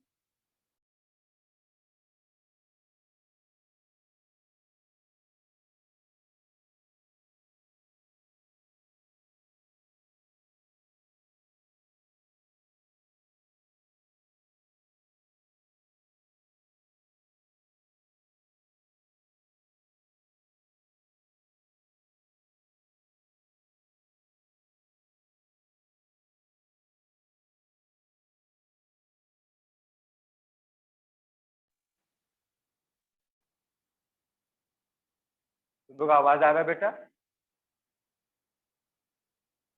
हेलो? हाँ सर। Hello sir. हाँ हाँ, बोल रहे हैं कि अगर आपके सामने में एक ऐसा कंडीशन दे रहे कि आपके पास 1 मोल सोडियम प्लस गैसियस आयन और 1 मोल Cl माइनस गैसियस आयन, और ये दोनों मिल करके 1 मोल NaCl सॉलिड बनाता है, तब यहाँ पर इसको जो एंथैल्पी है वो पाया गया है एक्सपेरिमेंटली -787 किलो जूल पर मोल। जी सर, यही तो लैटिस एंथैल्पी है।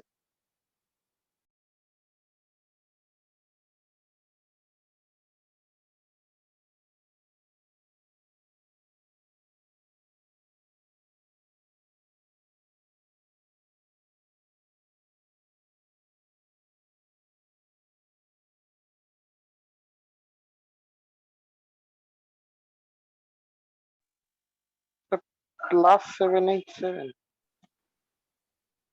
अब इसका उल्टा क्या मतलब निकलना बोलते बेटा? इसका उल्टा मतलब में उतना एनर्जी चाहिए। तो उसको लग रहा है उतना एनर्जी। हाँ नहीं, इसका उल्टा ये निकलेगा कि अगर 1 मोल NaCl में ना आप अगर इतना एनर्जी दे दोगे ना 787, हाँ सर, तो प्रूव कर सकते हो 1 मोल Na प्लस गैस में कन्वर्ट हो जाएगा, 1 मोल Cl माइनस गैस में कन्वर्ट हो जाएगा। इसी एनर्जी को आप क्या कहोगे? Lattice energy. अब ये बताओ by definition lattice energy exothermic हुआ कि एंडोथर्मिक हुआ? इन मतलब एनर्जी एंडोथर्मिक हुआ ना? हाँ सर, नहीं, ये लैटिस एनर्जी का डेफिनेशन है बे गधा। ओ हाँ हाँ तो उल्टा पढ़ा है ना, ये उल्टा पढ़ा है ना। उल्टा हाँ हाँ डेफिनेशन क्या बताया आपको? है ना? एक्सोथर्मिक हाँ निकलेगा। ठीक है, क्लियर है? हाँ सर। चलिए, अब लैटिस एनर्जी किस किस फैक्टर पर डिपेंड करता है? एकदम सिंपल सा 2 फैक्टर याद रखना बेटा, यहाँ से क्वेश्चन मिलेगा कि lattice energy is directly proportional to z plus z minus and lattice energy is inversely proportional to r। अब इसका एग्जांपल समझाते, जैसे मान लो आपके सामने एक क्वेश्चन दिया गया कि आपके पास NaCl है, आपके पास MgCl2 है, आपके पास AlCl3 है। इस प्रॉब्लम को किससे सॉल्व करोगे? तो देखो इसको सॉल्व करने का तरीका।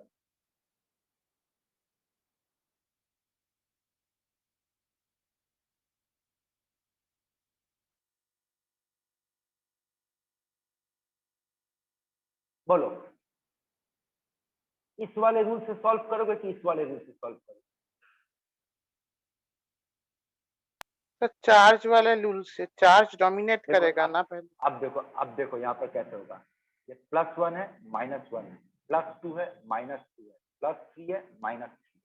और ये Z प्लस का मतलब होगा कटायनिक चार्ज और Z माइनस का मतलब होगा अनायनिक चार्ज।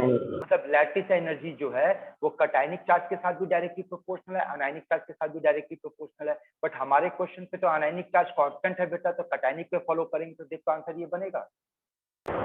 हाँ सर।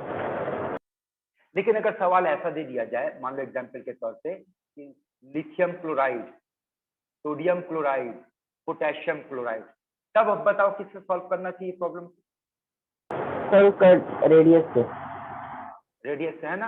अब इसमें कॉमन फैक्टर को उड़ा दो, तो भाई ये छोटा है, इसका लैटिस एनर्जी सबसे ज्यादा होना चाहिए। हाँ सर। तो इसका सवाल आप लोग एक और दे रहे बेटा, आप लोग सॉल्व करके दो।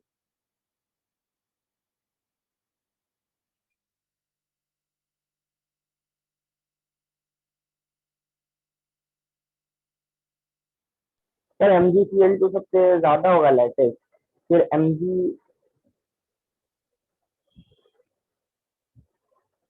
नहीं सर। हाँ सर clear। क्लियर है? लैटिस एनर्जी समझ में आ गया बेटा?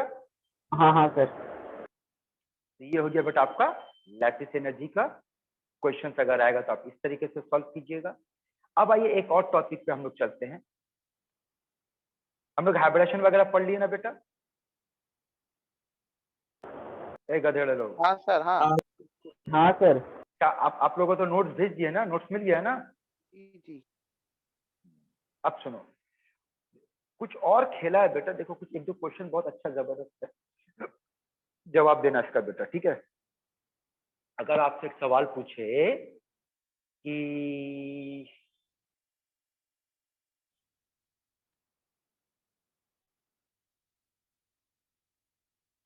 मीथेन में S कैरेक्टर कितना है? ऑप्शन 25, 33.33, 75, 100। 25% होगा इस कैरेक्टर। sp3 तो 25% कार्बन का। कोई डाउट? नहीं सर। दूसरा सवाल,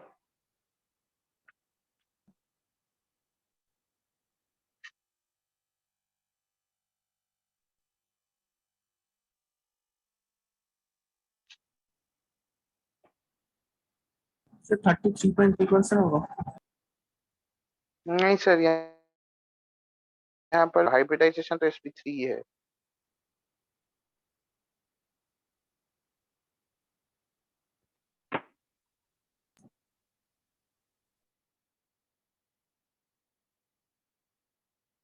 नन।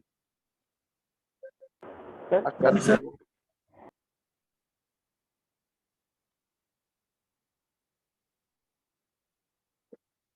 लोन पे पेयर के लिए बढ़ जाता है सर, मतलब घट जाता है। बोलो,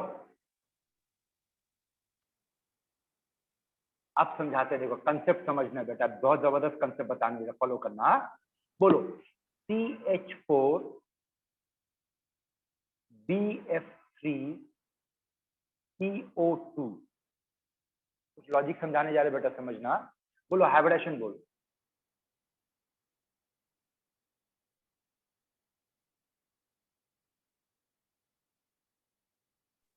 तो CH4 एस हाँ कैरेक्टर बोलो। 25%, 33.33% और 50%। बॉन्ड एंगल अच्छा बोलो। 50% ना। 50% होगा तो सर CO2 सर लास्ट वाला 50 होगा ना? हाँ हाँ। बॉन्ड बॉन्ड एंगल एंगल बोलो। 109 डिग्री 28 मिनट 120 डिग्री और ये 180 डिग्री। तो सवाल का जवाब दे, top to bottom. S character, इस character increase, bond angle. Increase s character के साथ बॉन्ड एंगल का रिलेशन बोल बेटा। Directly proportional. अब आ जा, NH3 का हाइब्रिडेशन तो sp3 है, बॉन्ड एंगल 109.5 होना चाहिए।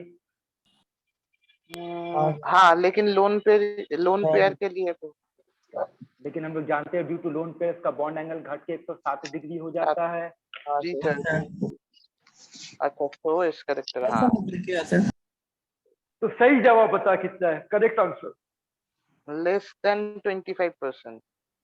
लेस देन 25%, यस, क्योंकि यहाँ पर बॉन्ड एंगल घट गया तो इस कैरेक्टर भी घट जाएगा।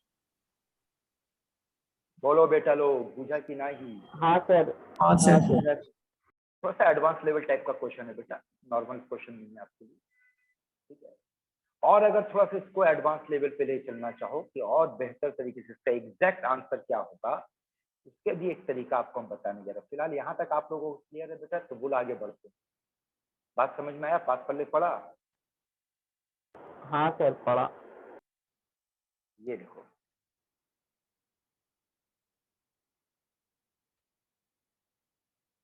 चलिए तो सॉल्व करके बताइए। तो थीटा 120 डिग्री सॉल्व करो, आंसर निकालो, एस का वैल्यू कितना है? थीटा 120 डिग्री, एस का वैल्यू निकालो।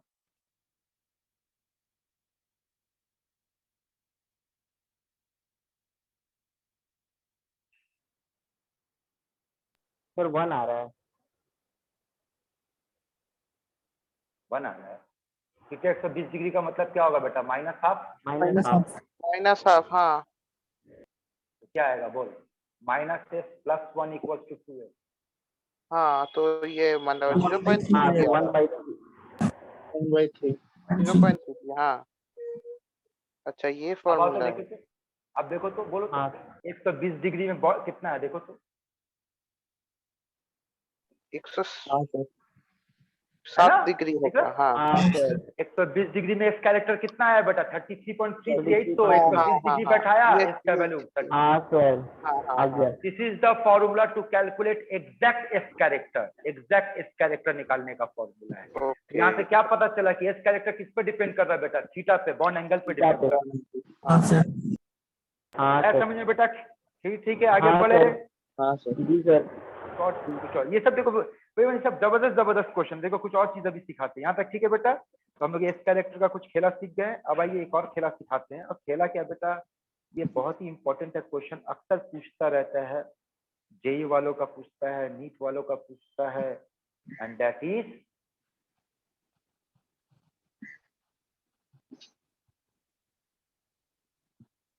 फॉर्मल। आप में से कोई बेटा है जो फॉर्मल चार्ज निकालने का फॉर्मूला बताएगा?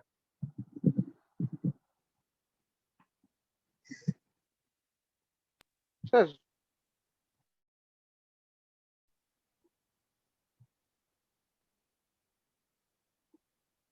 एक तो स्ट्रक्चर से ही हो जाता है सर।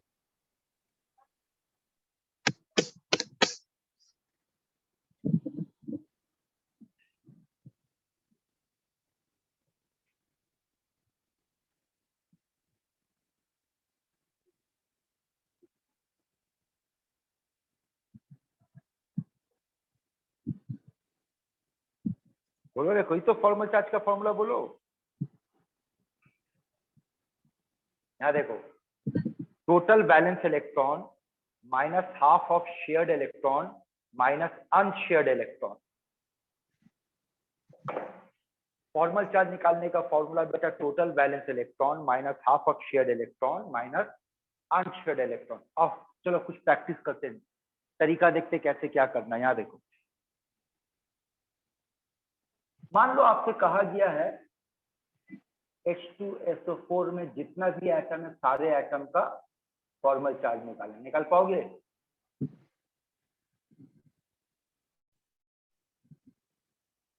बात कर बेटा, तुम्हें चुप बैठ जाता है, यही गड़बड़ करता है। बोलना रे गधे लोग।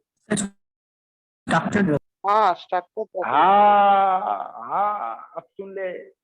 सर आप कुछ भी दे दो, फॉर्मल चार्ज तब तक नहीं कैलकुलेट होगा जब तक इसका स्ट्रक्चर अवेलेबल नहीं होगा। तो पहले इस फर्क को समझना बेटा। तो ये दिमाग में बैठा लो कि without structure we can not determine the formal charge, चाहे कोई भी फॉर्मूला दे। Yes sir. अब ये स्ट्रक्चर का चक्कर को समझो। तो देखो, आपको हम स्ट्रक्चर बना करके दिखाते हैं। स्ट्रक्चर बना रहे बेटा, ध्यान से देखना। HOFOH double bond O double bond O,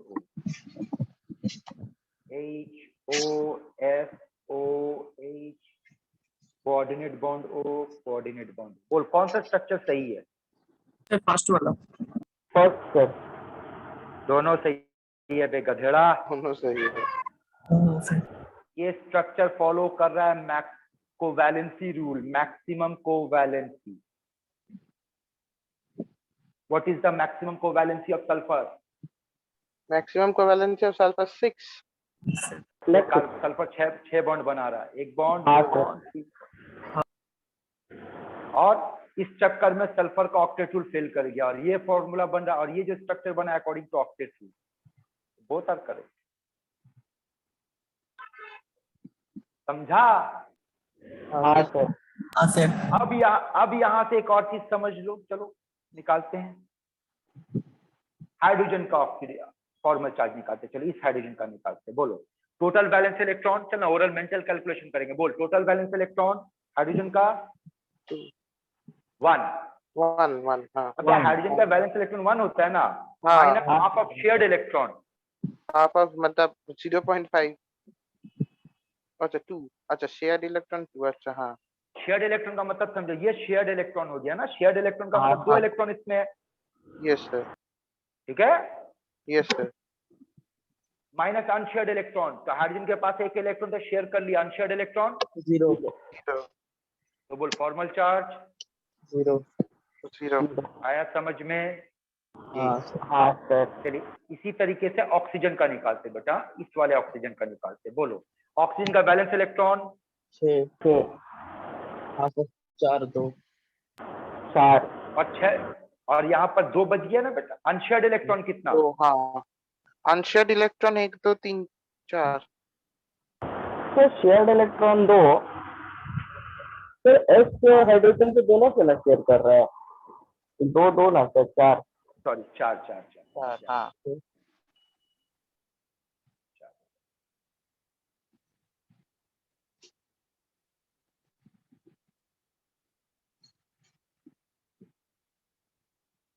बोलो आंसर बोल। हाँ 0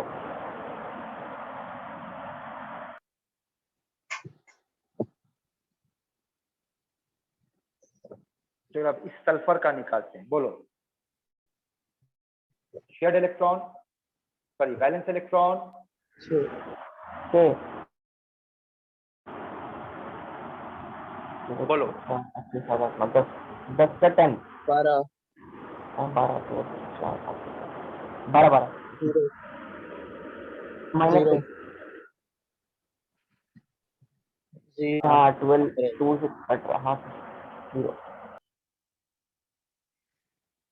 तो इसका मतलब इसका भी 0 निकलेगा ठीक इसी तरीके हाँ से, सर, और लास्ट इसका भी 0 निकलेगा ठीक इस हाँ सर। तरीके से, हाँ है ना।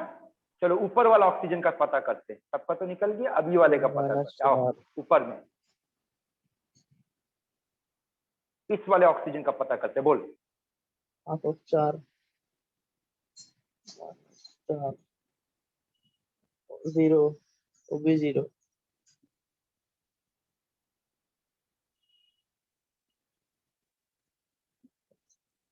आगे बढ़े बेटा।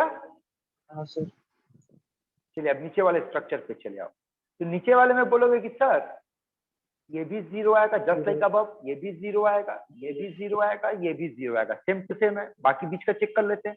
आइए इस वाले का पता करते हैं, बोल। Total valence electron. अब आगे बोल। माइनस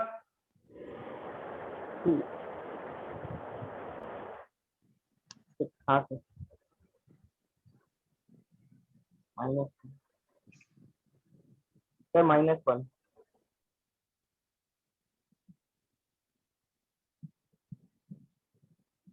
चलिए सल्फर का आप लोग निकालो।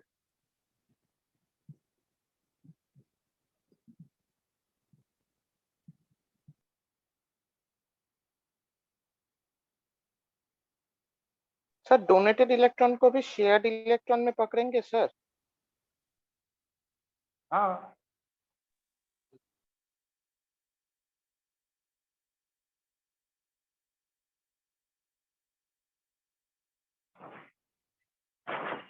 यहाँ शेयर्ड इलेक्ट्रॉन का मतलब बॉन्ड के अंदर कितना इलेक्ट्रॉन है।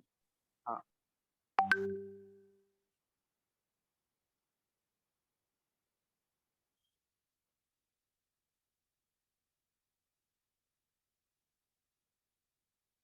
तो सल्फर का +2 आ रहा है सर।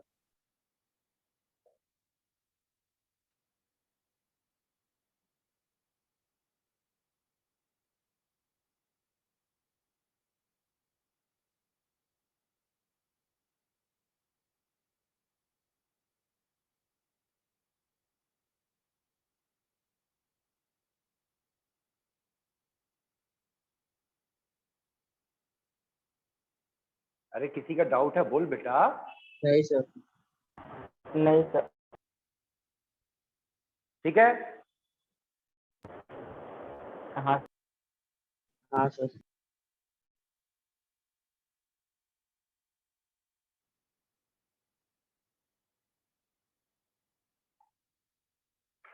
दोनों ये है साहब।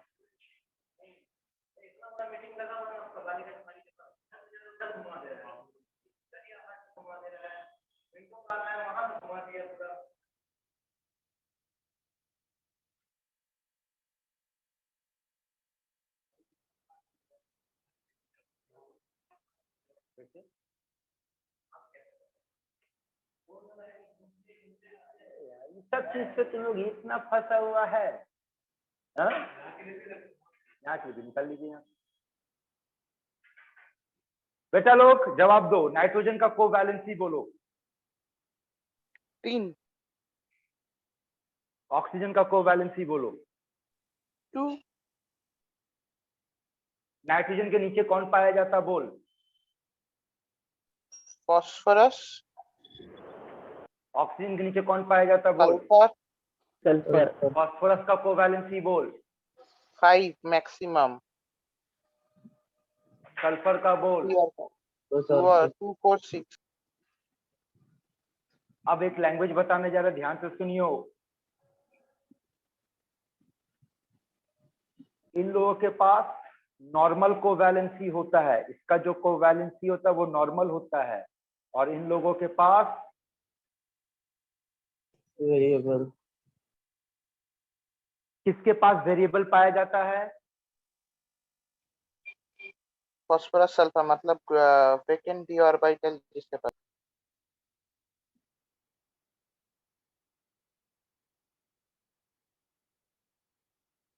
ठीक है जी सर। अब आओ खेल को समझो। अब एक ट्रिक सुनो।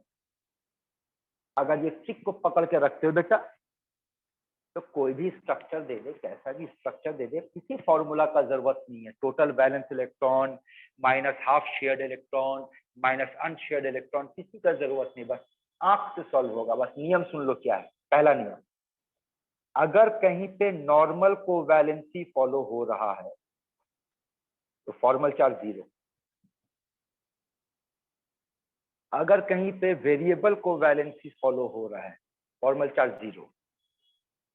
अगर कहीं पे कोऑर्डिनेट बॉन्ड बन रहा है, कोऑर्डिनेट बॉन्ड में जो डोनर होगा वो +1 और जो एक्सेप्टर होगा वो -1 फॉर्मल चार्ज। ठीक है। और अगर कहीं पे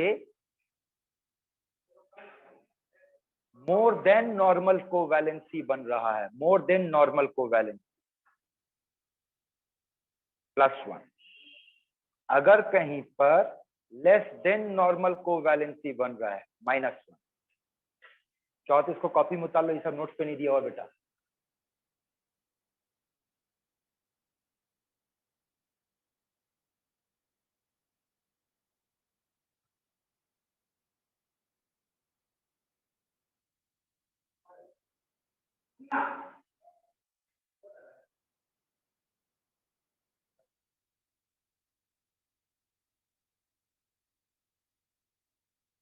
ठीक है, हो गया बेटा लोग, आगे बढ़े। हाँ सर। चलिए आओ, 66 हुआ। अब देखो, चलो फिर से इसको बनाते ओरली। बोल, हाइड्रोजन क्या नॉर्मल, हाइड्रोजन का नॉर्मल कोवैलेंसी कितना होता है बेटा? 1। 1। तो क्या हाइड्रोजन कोवैलेंसी 1 का मतलब एक कोवैलेंट बॉन्ड बनाएगा, है ना? तो देख, हाइड्रोजन नॉर्मल कोवैलेंसी फॉलो किया, 0। ऑक्सीजन भी 0 0 0 0 0। और सल्फर वेरिएबल को फॉलो कर रहा, +6 को फॉलो कर रहा है, ये भी 0, सब 0। लेकिन जब ऐसे दिखाया गया तो बोल, अब यहाँ क्या होगा? बोले सर ये नॉर्मल फॉलो किया 0, नॉर्मल फॉलो किया 0, नॉर्मल फॉलो किया 0, नॉर्मल फॉलो किया 0। ये donor acceptor -1, donor +1, acceptor -1, donor +1, तो सल्फर +2 हो गया। हाँ सर। क्लियर है बेटा लोग? बोलो, बात करो, तुम लोग बोलता नहीं हाँ है, सर। चुप बैठा रहता है। Yes sir. चलिए अगला अगला अगला अगला अगला अगला।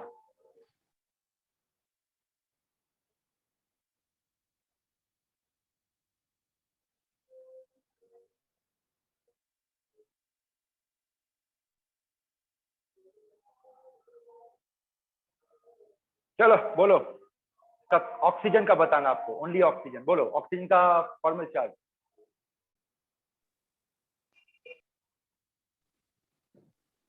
10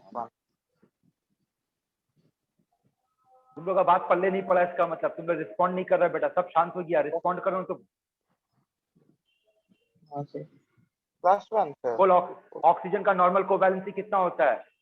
नॉर्मल कोवेलेंट प्रेशर 2। यहाँ पर कितना दिखा रहा है? 3 इसका मतलब नॉर्मल से क्या किया? एक मतलब बड़ा बढ़ गया। +1। हाँ सर। +1 हाँ। यहाँ बोलो ऑक्सीजन का। कम सेम टू सेम 0। 0 यहाँ बोलो ऑक्सीजन का। या -1 या माइनस। हाँ सर। जी सर। आया समझ में? हाँ। हाँ सर। चलो फिर से बात करना, नाइट्रोजन का आंसर बताते जाओ, तुम लोग फटाफट बताओ आंसर। +1 +1 1 0 0 -1 -1 -1 -2 -2 -3 और -3 तो देन -3 अब -3 हाँ लो में पता तो। यस समझ सर। में आ गया खेला? हाँ हाँ सर। सर वो क्वेश्चन से पहले आंसर मिला आपको, आप ध्यान नहीं दिए सर। 0 बिल्कुल हम ध्यान दिए। चलो बोलो। ये 0 0 0 0 सब 0। होगा, समझ में आ रहा है? हाँ हाँ हाँ सर। सब। नाइट्रोजन का 0, ऑक्सीजन पहला 0, नाइट्रोजन पहला का 0 फिर दूसरा +1 और ये -1। हाँ हाँ सर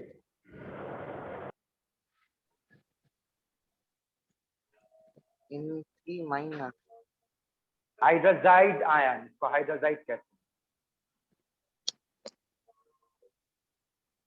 -1 +1 -1 +1 -1। हाँ ये सर आया हुआ क्वेश्चन है बेटा, जेई में या नीट में किसी एक में पूछा था ये क्वेश्चन, ओरली बनेगा अब। हाँ सर। हाँ सर तो वहां पर कैसा पूछा था, -1, +1 ऐसा कोई ऑप्शन दिया था? ऑप्शन ऐसा था बेटा, -1 +1 -1 -1 -1 -1 +1 +1 +1 -1, ऐसा ऑप्शन था। समझ गया सर। क्लियर है बेटा लोग? हाँ सर तो फॉर्मल चार्ज को फॉर्मूला से भी दिखा दिए बेटा, ट्रिक भी बता दिए। तो यहाँ पर केमिकल बॉन्डिंग डिक्लेयर कर रहे कंप्लीट, आप लोग को नोट भेज दिया गया, पढ़ाई वगैरह कीजिए। अगले क्लास में अब हम लोग नया मॉड्यूल, तो हमारा मॉड्यूल कंप्लीट हो गया ना ये वाला। हाँ इसका तो एग्जाम हाँ सर अब हम लोग शुरू करेंगे नया मॉड्यूल, मतलब हाइड्रोजन हाँ एस ब्लॉक सी ब्लॉक अब ये सब चलेगा, ठीक है। हाँ। जी अच्छा सर। पी और एफ ब्लॉक के पहले कोऑर्डिनेशन केमिस्ट्री आ रहा था ना मॉड्यूल सर नंबर उसके बाद ये हम लोग का कंप्लीट हो जाएगा ना सर इनऑर्गेनिक। हाँ इनऑर्गेनिक कंप्लीट हो जाएगा, फिर ऑर्गेनिक में एंटर करेंगे, ठीक है बेटा लोग। जी सर ठीक है सर। और सर डी और एफ ब्लॉक के पहले कोऑर्डिनेशन आएगा ना सर? वो देख लेते हैं अच्छा अच्छा हाँ सर ठीक। हाँ सर। ठीक है बेटा। और किसी का डाउट पार्टी है, कुछ जांच के लिए डाउट है बेटा आप लोगों का? नहीं सर। नहीं सर